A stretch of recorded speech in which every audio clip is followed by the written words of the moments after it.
given na tumagal naman ng gano'n? Wala namang went wrong. Sa relationship na napamahal sa akin yung mga anak ni Sugar.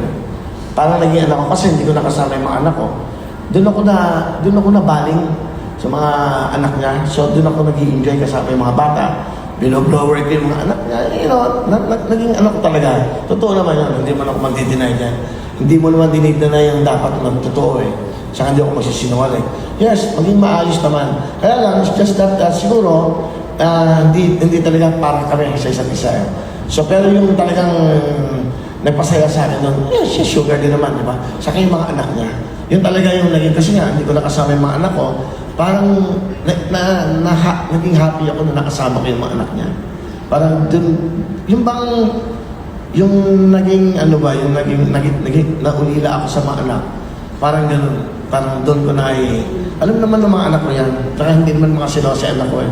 Kasi nakita nila, naging masaya ako. Ganun, naging fair naman ako sa kanila lahat. Okay lang yun.